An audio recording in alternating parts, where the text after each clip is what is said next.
Yeah, this is Paul. Yeah, I'm just reading this dictionary and I was thinking about some volunteers that I was needing. Yes.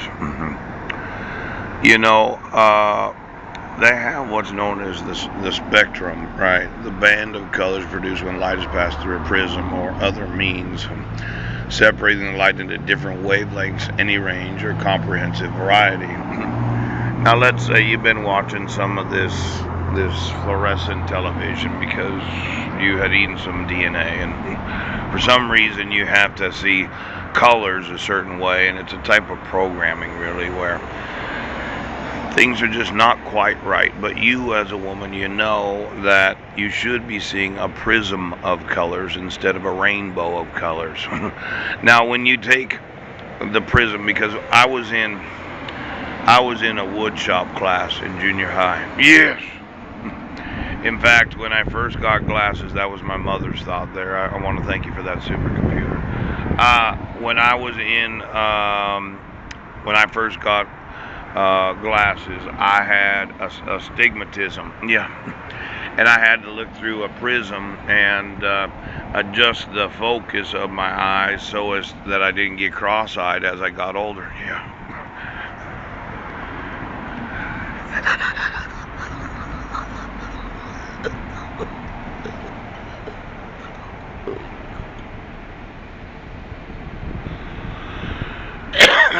I could have ended up cross-eyed. Yeah.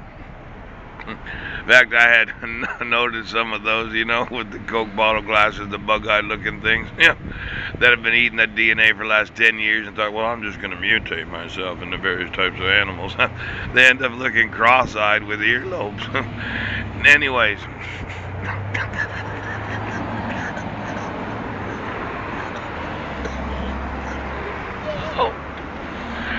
Now, I know. You're a very attractive woman. Okay. Maybe you're a little cross-eyed. For some reason, your eyes don't focus right. You don't see colors the way that you should. You're a little programmed, maybe virtualized, Stepforded. And in your mind, you would like to be that flamboyant, feministic woman that's not a militant lesbian, but is almost militant or heterosexual. And for a lot of lesbians, it's a tough word to say. Let's say it together. Heterosexual. Good. Now, let's say I did a little adjustment to your programming, so it's prism programming, and you don't need the colors so bright, and your eyes can maybe uncross themselves so that you could actually see straight forward. Good. And you think, well, you have this thing about fur, don't you? Yeah. PETA. I've seen a lot of these women that don't wear any clothing on, so as well, PETA doesn't agree with using fur. Pooch.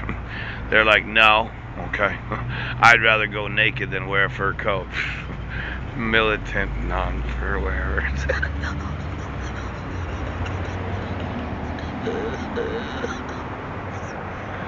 So you're walking around the office in see-through underwear, and your eyes are uncrossing, and I reprogram you so that you won't hate so much those that have fur coats on, okay? So we have those that do not like fur.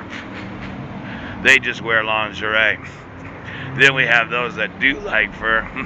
They wear fur coats and lingerie. Right!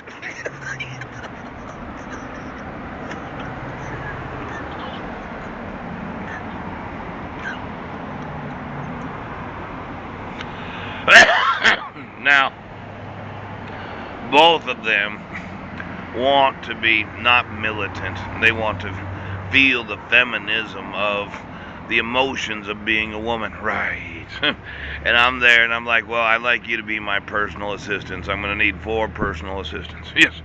2 that don't wear fur coats and 2 that do.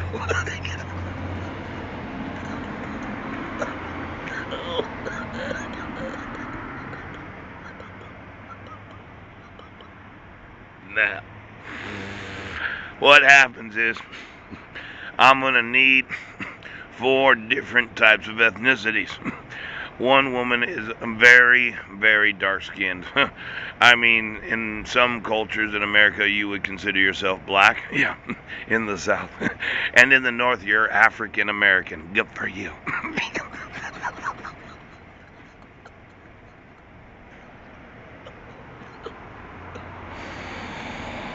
I need a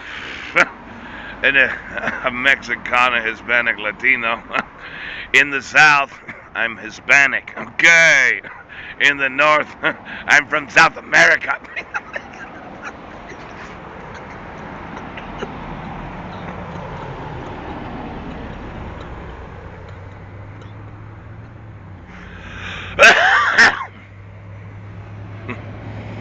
I'm gonna need another assistant.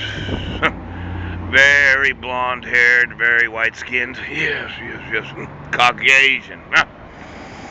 And not gonna have any freckles. A freckless, white skinned woman that has very blonde hair. Almost bleach blonde. Let's say, you ever seen those white haired women? Yeah.